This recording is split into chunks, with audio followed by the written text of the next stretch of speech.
Hello and welcome to the first edition of Eyewitness Report in the year 2026. I'm Yomi Otaigbe. On the program today, we'll take a step back into 2025 to spotlight one of the stories that best reflects the power of eyewitness reporting. How images shared on this platform can draw attention to challenges within communities and prompt meaningful intervention. We'll also bring you an update on the Great Nigeria Insurance building that was gutted by fire on Lagos Island. Stay with us. One of the most impactful eyewitness stories of 2025 was the response to images highlighting the dilapidated state of Hope Primary School on Lagos Island. We return to that story to see how what began as a tale of neglect has since been transformed into one of hope and inspiration. Footage from eyewitnesses and concerned community members reveal the dire state of facilities at Hope Primary School, a government-owned institution nestled in an affluent Lagos neighborhood.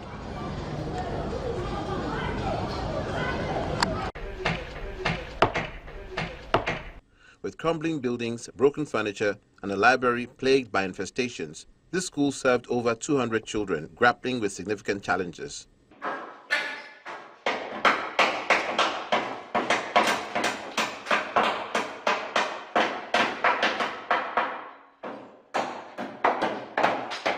With the intervention of an NGO, the renovation of Hope Primary School commenced.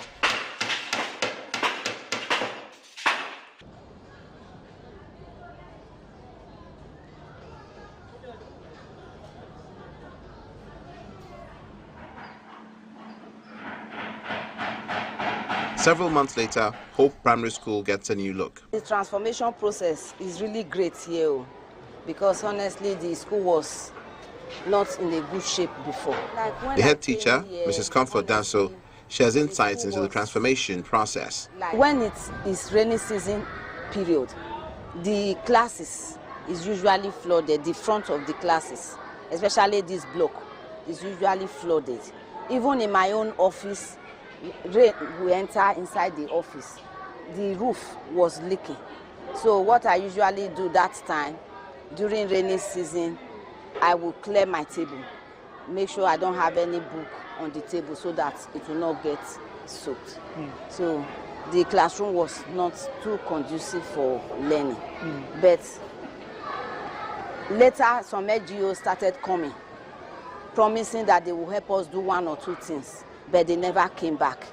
So when special youth leadership came and they asked for the school challenge, I told them about some of the challenges that we are facing here. I took them round.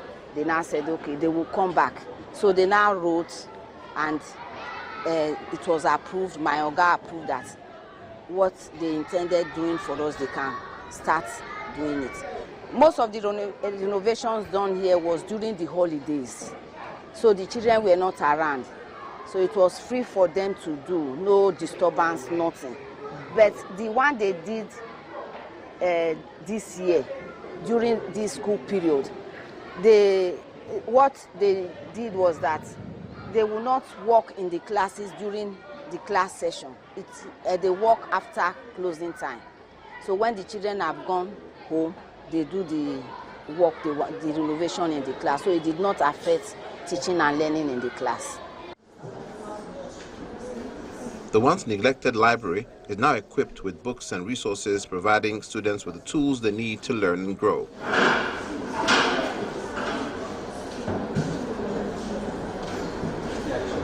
They started with the library. They started renovating the library. That time, that library, we cannot even go near that building. We cannot go near that building because the roof was falling off. We cannot go near there. So they started with the library, they helped us, renovated the library, painted everywhere there. Then they asked me if I have another challenge. I said, yes, this block of classroom. They also came back, they helped us remove the broken louvers, use plywood to do like louvers and feast them, painted the walls. They renovated all the classroom, light up everywhere. They also help us to renovate the children's toilets. Then they came back, they help us to renovate another 2 blocks of classrooms. They renovated it, they gave us solar. Now we have lights 24/7. That renovation has really brought a lot of transformation to the school. Rest means taking a break to relax the body.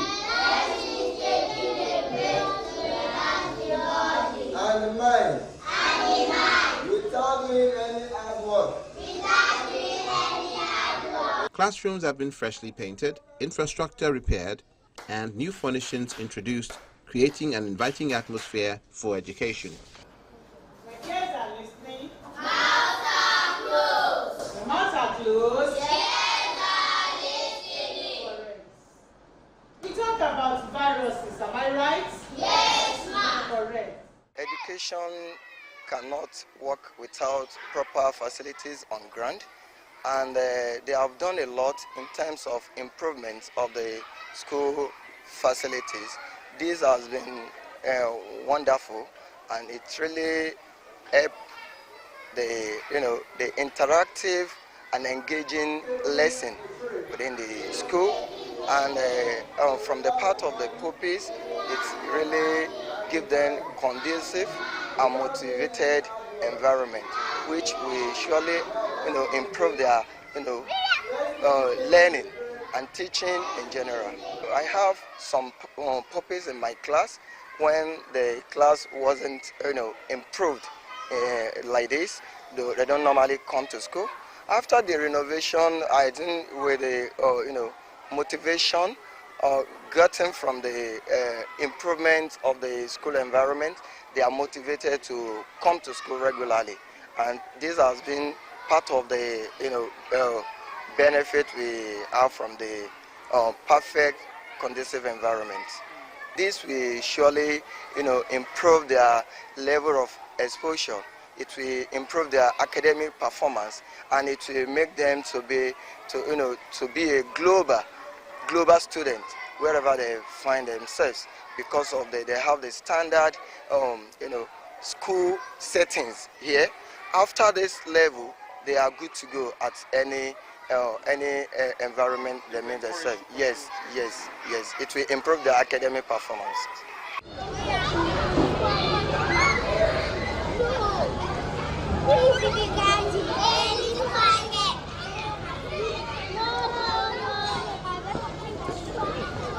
Honestly, it has really impacted their learning because, one, the classrooms are conducive now.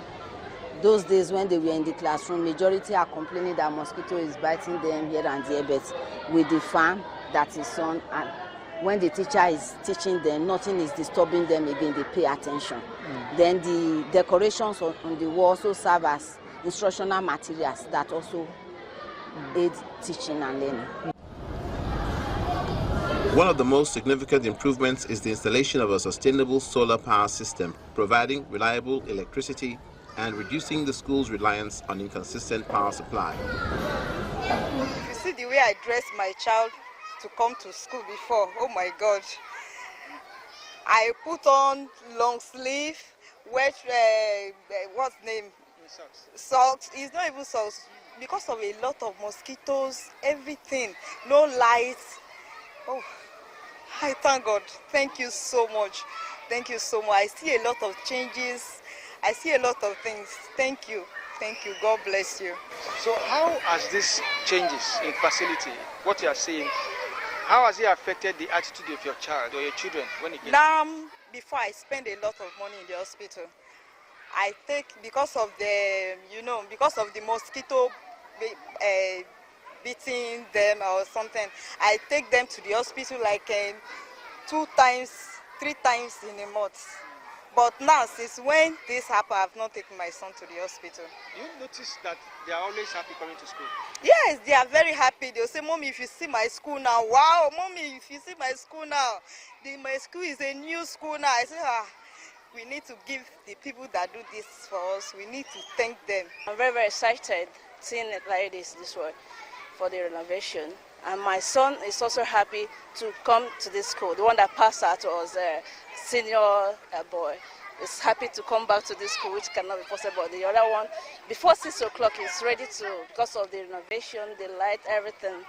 Very, very interesting. We less privileged. What is less privileged that we don't have a buoyant finances. Well, we need to come together so to task ourselves, one is the other, make sure that our children are not left behind to support. Right now, we have one teacher in our school that is employed by the parent forum. So, but there's no capacity for us to meet our need concerning our children in the school. So we go out there, tell people outside there to see if there's any way they can help our school. What God has used the Special Youth Foundation to mount these wonderful things today. May God continue to bless them more for us and keep them more stand for them. Where that we gather together, bring that idea together. I pray for them today that the Lord will continue to bless them more. The future of Hope Primary School is great too, because as it is now, anybody that enter here, the first thing they ask us, is it a private school? We said no, it's a government school. Ah, it's so beautiful, it's attractive, it's this. So they are even the people that are helping us to advertise the school. These transformations are made possible by the Special Foundation and Maritime Nigeria. The NGO is dedicated to nurturing young African leaders through education, providing platforms and opportunities to help them realize their dreams. The Special Foundation focuses on underserved communities and underserved children, underprivileged children, and then we reach into communities where they need the help, where they need the intervention. And we identified Hope Primary School in a very unconducive and bad state for the children to learn. And one thing that we believe at the Special Foundation is that children learn better and they assimilate better in a conducive environment. And that is how, we decided to intervene in Hope Primary School. The project was in phases. We had 3 different phases. So when we did this, we provided chairs and tables for this class, the board, the fan, we got new fans for the classes, we fixed all the windows. So we changed the windows from glass to wood, for security for the children, because some of them were broken, and kids, they can run into it and get injured. So we changed the louvers to plywood, and we painted, and the paint on the wall also serves as instructional materials. So, and then the 3rd phase of the school is it was a total renovation, let me say that, because we now did paint around, changed the signage, painted the school from the outside. From the outside, you can see that the school is more colorful. Did murals on all the walls, and then the solar. So the solar installation power, we did a solar installation also that powers the entire school and the pumping machine, so the students don't have to worry about water.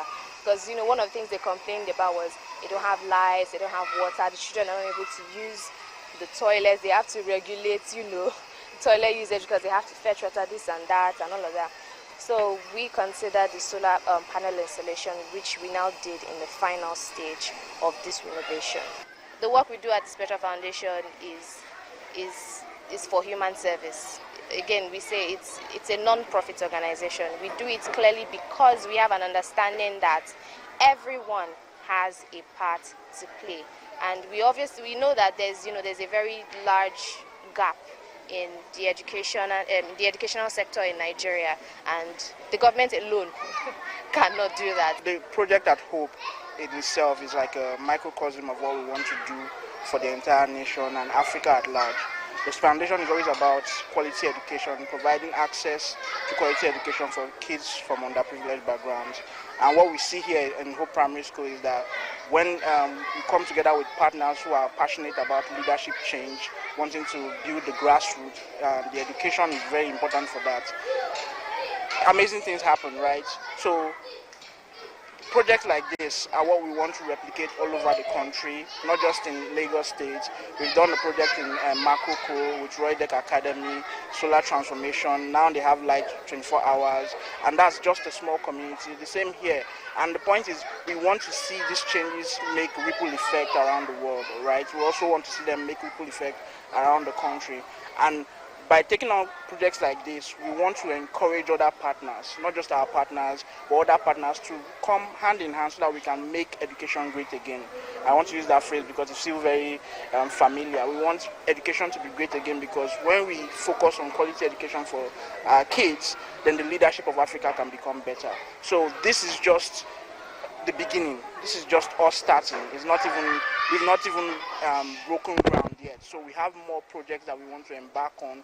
We want to also empower a lot of communities, not just in Nigeria alone, but across Africa. That's our plan because we want the leadership of Africa to be great, and we think that's only possible through providing access to quality education, providing access to mentorship, guidance, lifelong developments that will help these kids, that can help them see what their future can be like. We are seeing these changes, we are seeing people react to them, and that shows us that what we are doing is good, meaning that we could do better. It encourages us to want to do better as well because we see the real impact. We don't have to wait 20 years to see any changes. We can see the smile on the faces of the kids. We've been here a couple of times, and every time we're here, the kids are more happy and excited to learn.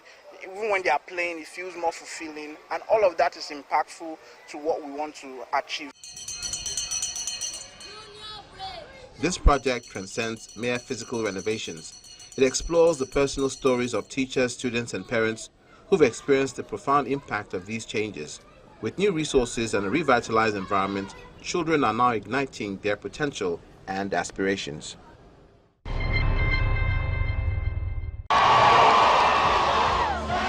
There are places you would like to go.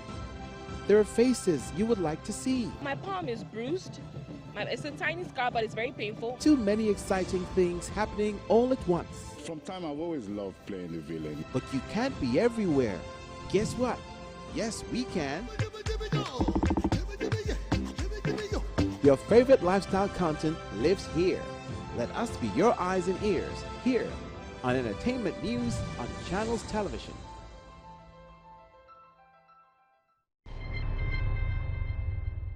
Welcome back. The fire that razed the Great Nigeria Insurance Building on Lagos Island remains one of the most tragic incidents of 2025, claiming lives and destroying properties. Beyond the casualties, investigations have revealed serious safety breaches in the area, with the demolition of the building now identified as a priority response by the Lagos State government. Great Nigerian Building, Balogun Market, Lagos Island.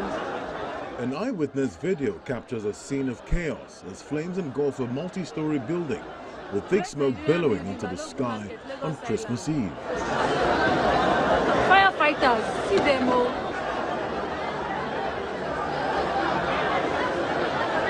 Because of the fire, we don't know. We are not close to the building, we are very far from the building. It's those people that are downstairs that they are close to the building. I'm very far from the building.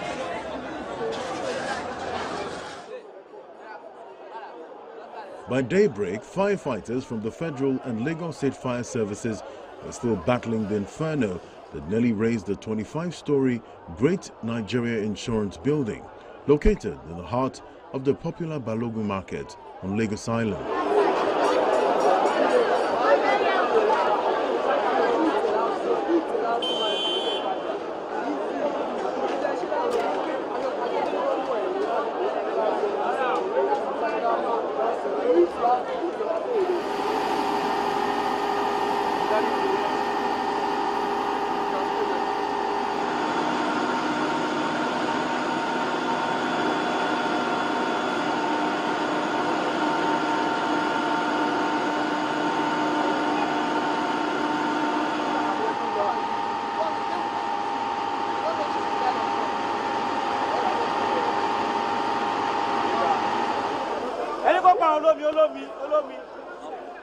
The fire, which burned through the night, spread to nearby buildings, destroying goods and properties.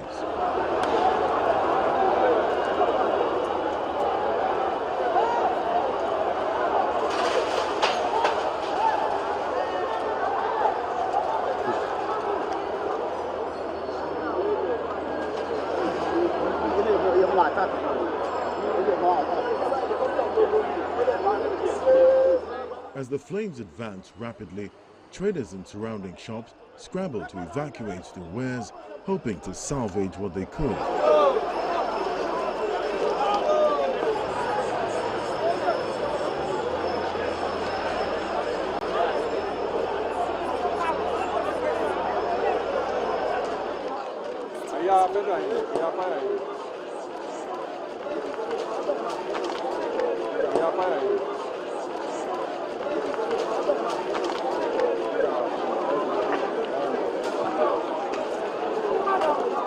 These guys are too much. We don't see many people. Our market has gone. Every place is gone. It's only 1 minute is gone. Let's see everywhere now. Has gone.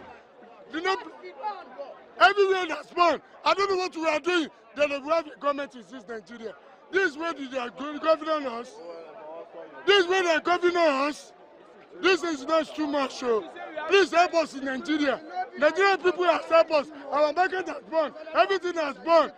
Please help us in Nigeria. That's where the summer place are born in Lagos State. There's no see what they are doing. This business is very small. The fire pushers have come. There's no water.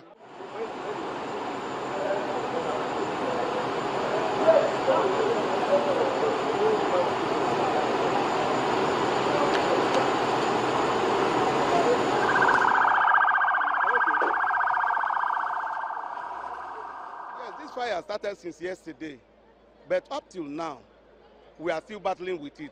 It has not come to an end, and it's a continuous exercise. As you people are seeing here, we are still battling with it. You can see my motor at the back here. I think we have about 3 to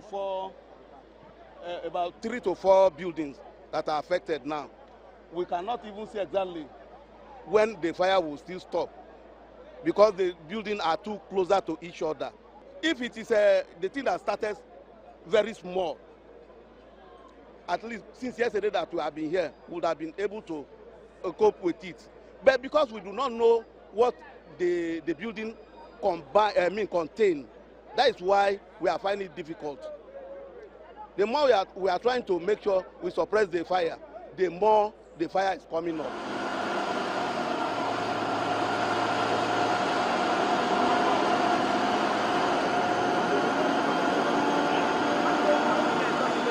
The problem is the equipment that is used to fight the fire. This is a disgrace to Nigeria. A fire that can be caught under 20 minutes. There's nothing. There are no instruments to fight at all, and so the thing kept on increasing. And now everywhere is burnt down. We have fire service here. They will come here and return back. Come here and return back, and nothing is happening until the whole building is coming down. So this is the government should know what they will do about this situation in this country. Some of the fire people, they said they came to just come and check that they didn't come with water, that they have to go and get water.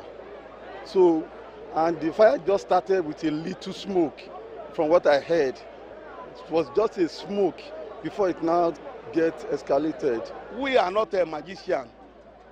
It is when you call us, that is when we now come. So, I think as at yesterday, when they turned my men out, in the moment I get the call, we turn our first responder out.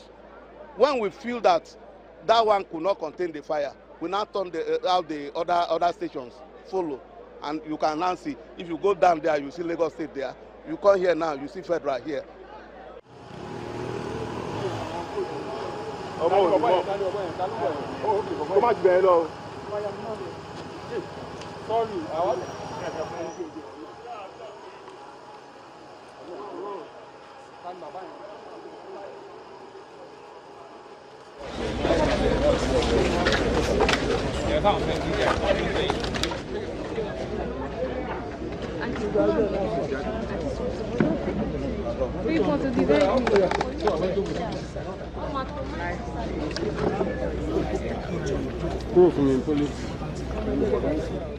You will remember that I was here 8 days ago, specifically on the 25th on Christmas Day, to come and have a first-hand incident, observation of what was going on.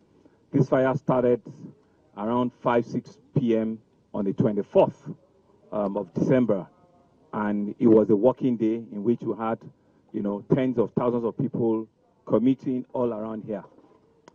From the report that I've gotten, 8 persons have been so far confirmed dead at this site. 5 were able to be identified.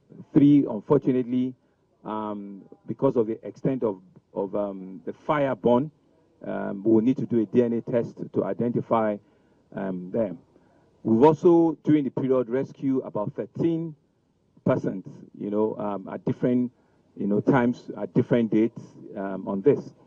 We have every of our first responders are still active on site, and all of them are still here reviewing.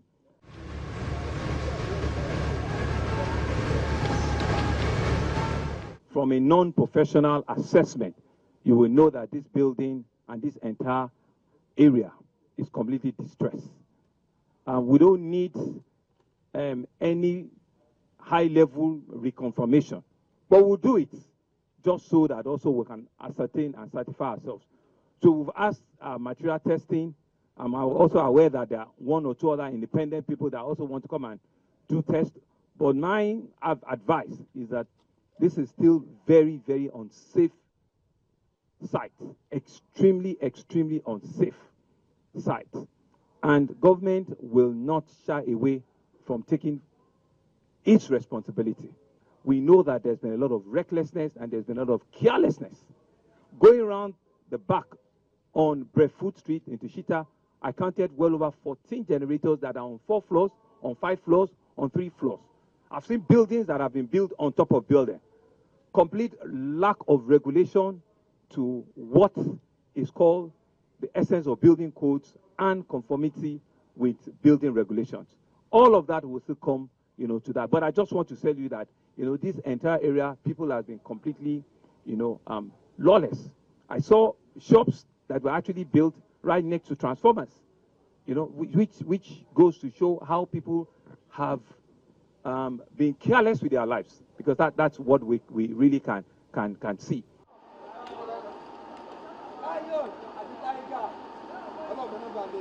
At the time of this report, all shops along Martin Street remained shut, while commercial activities within the area were suspended as a safety precaution.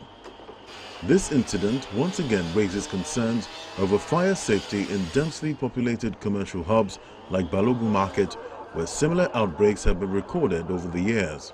As affected traders count their losses, authorities say investigations are ongoing, with renewed calls for improved safety measures to prevent future disasters.